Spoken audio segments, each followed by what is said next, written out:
తిరుపతి కాంగ్రెస్ విస్తృత స్థాయి సమావేశంలో ఏపీపీసీసీ అధ్యక్షురాలు షర్మిల మాట్లాడారు. ఆమె ఏమన్నారో ఇప్పుడు చూద్దాం.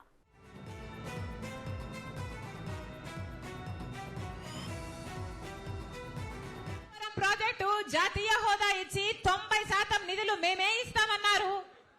మరి ఏమైంది? మా పోలవరం ప్రాజెక్ట్ ఇంకా పూర్తి కాలేదు అంటే మీరు కేడీ కాకపోతే మీరు మోడీ ఎలా అవుతారు అని ప్రాంత రాష్ట్ర ప్రజలు ప్రశ్నిస్తున్నారు. 10 సంవత్సరాలైనా ఇంతవరకు మాకు రాజధాని లేదు. చంద్రబాబు గారేమో అమరావతి రాజధాని అని, సింగపూర్ చేస్తానని 3D గ్రాఫిక్స్ సినిమాలు చూపించాడు.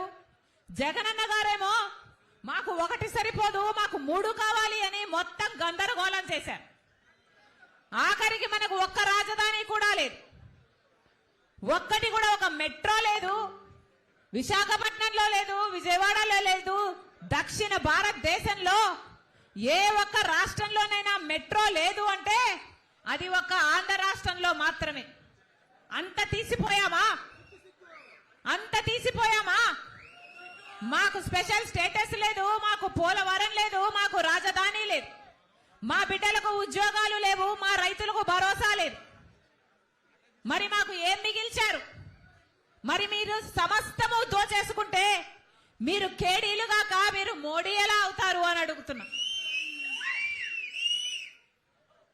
మన రాష్ట్రానికి ఇంత అన్యాయం చేసినా కూడా, మోడీ గారు మన రాష్ట్రానికి ఇంత అన్యాయం చేసినా కూడా, వెన్నుపోటు కాదు కదా మన కడుపులో పొడిచినా కూడా, ఇప్పుడున్న అధికారంలో ఉన్న వైసీపీ పార్టీ అయినా, ప్రతిపక్షంలో ఉన్న టీడీపీ పార్టీ అయినా మొత్తం మోడీకే ఉడిగలు చేస్తున్నారు, వారికే బానిసలయ్యారు.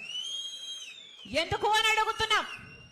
ఇటు జగనన్న గారైనా అటు చంద్రబాబు గారైనా ప్రజలకు సమాధానం చెప్పాల్సిన అవసరం లేదా అని అడుగుతున్నాం. మోడీ మనకు ఏం చేశాడని మీరు బానిసలయ్యారు? మోడీ మనకు ప్రత్యేక హోదా ఇస్తే బీజేపీ పార్టీతో మీరు దోస్తీ చేయండి, ప్రజలు కూడా హర్షిస్తారు. మనకు పోలవరం ప్రాజెక్టు బీజేపీ పార్టీ ఇచ్చుంటే మీరు అదే బీజేపీ పార్టీకి బానిస